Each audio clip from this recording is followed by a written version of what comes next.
starting this off, 6 episodes. Only 6. I mean, this sounds like it should have been called Season 2 Part 2 instead of Season 3.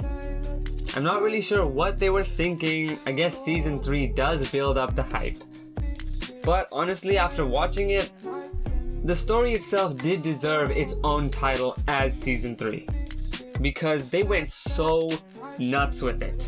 This season really surprised me. Season 3 started off right where it left off. And to be honest, for the beginning, it was the exact same type of stuff we saw in Season 2 and Season 1. The same kind of story. Angela doesn't allow the gang to do something. They go and do it anyway. They get into a mess. But then everything is all good in the end.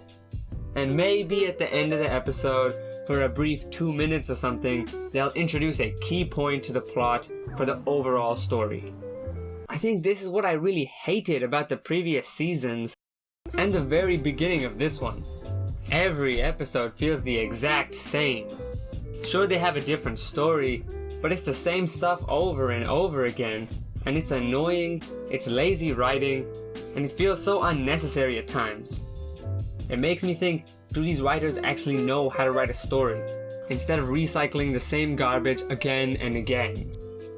I was happy to see that this didn't last too long in this new season, and they quickly started telling the actual story they want to tell. Mind you, it's a pretty damn good story, but these almost filler-like episodes, with these cliche episode plots, with the same stories, it just annoys me so much. Now, the actual story the show wants to tell is pretty fantastic. It has character development, it's a cohesive plot, it doesn't throw random stuff in there. Well, it does sometimes, but what story doesn't? Besides a few little things, it's actually a pretty good story. I just wish they get to it quicker, you know? But once they do, man, I'm on the edge of my seat. The whole stuff about Mara, the old She-Ra, the portals, the sword, the ship, all amazing stuff. I can't really fault the story here. I think it was executed pretty well. But at the same time, on top of the good story, a whole lot of unnecessary nonsense is happening. I mean, the whole episode about Catra leading the wasteland and bonding with Scorpia, and then our gang bonding with Hantara. I mean, the episode feels so pointless. After that, Catra just becomes herself again. Hantara just disappears. There's nothing telling me, yep, that episode mattered. Besides showing us actually how they got to the end goal. Nothing but them moving from one spot to another was really necessary in that episode. And this is what I didn't like. Just show me the good stuff, you know? After Adora got captured, that's when I was really turned into the story. I could get attached for once, because I actually wanted to know what the heck was happening next. Yeah, then they do some business with Shadow Weaver, they get the princesses into the Fright Zone, and they use the sword to open the portal, and throughout this whole sequence of events, man, I was glued to the screen. Because stuff was happening so rapidly, the story was just evolving so quickly, but it didn't feel rushed. It felt like this was its time. This was the story's time to shine, and that's what it did. Don't! No! Adora! Adora! Whoa! Adora! Since when do you sleep in? What the fuck? This stuff here knocked the socks off my feet into another city.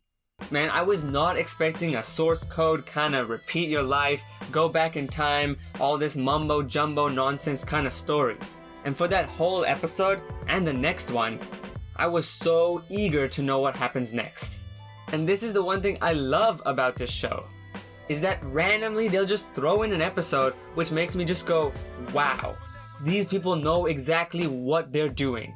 Season 1, episode 11, I think, when Catra and Adora are in Light Hope's sanctum and they're trying to get out, and there's all this time travel or them seeing their younger selves. So much cool stuff is happening, and that episode just blew me away. And this is what this episode in season 3 did as well. It did exactly what a story should do. It should draw me in and make me come back. I should want to come back afterwards, and I should be restless in my seat if I can't see the next episode. I think they nailed the twist here. Unexpected, interesting, and it doesn't mess up the story. The twist, perfect in my books. What wasn't perfect though was right after this. The next episode, with the whole plot of people disappearing and the portal following Adora. I mean, it kind of made sense, but at the same time, I feel like they just totally made that up. The portal follows Adora. Some random person just said that in the writing booth and they said, yep, totally, let's go with it. Because in and of itself, it's not cohesive, it doesn't really make sense. Adora is just a person, she's not She-Ra when she's Adora. The sword is the key to the portal. Why is it following her? And then, why are people disappearing? I mean, they still existed. I understand if someone like Glimmer's dad disappeared, because he was dead before. But he was the only one we didn't see disappear. Well, so why was everyone disappearing? Really, they didn't explain it. At all. But contrasting in that episode, I did like the character development they gave to Catra and Adora. Again. Of course, it's always these two.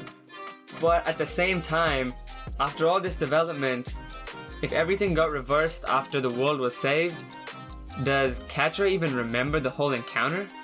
And if she doesn't, does that mean all that development was just for nothing? Literally no point at all.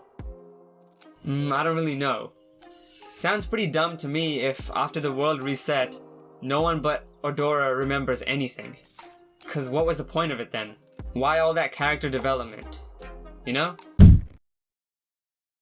Now don't get me wrong, the ending was cool. Good triumphing over evil, classic stuff.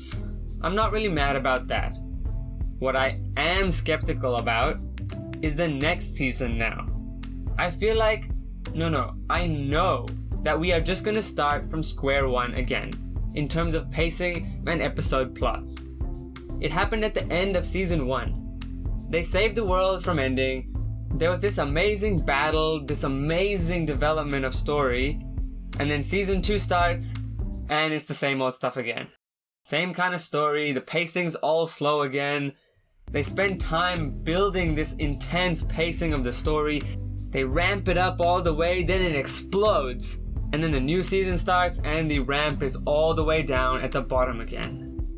Of course, when a new season starts, you do have to build up again, but they have so much momentum right now, I don't want them to start all the way from square one. But knowing the typical layout of what we've seen so far with this show, for the next season, it's gonna be a few episodes in before it actually gets properly good again. Overall, season 3 was pretty great. Good things, bad things, the usual with any show. It's really subjective how we look at it. She-Ra season 3 combined character with environment to push a great story forward that on the surface is your average hero save the world story. But underneath, it's so much more. It's about love and friendship, overcoming odds to make that even when the bad guys are way better than the good guys still win in the end. It's about making up some random ass story to explain things you didn't think about fully, and it's about, just having fun. I give She-Ra season 3 a 7 out of 10. But recently, I haven't been feeling it with these TV shows. After She-Ra season 2, even though it ended on a cliffhanger, I didn't really care if I never watched the show again. No part of me would have been upset if I never saw season 3 at all. But after season 3, I feel the exact same way.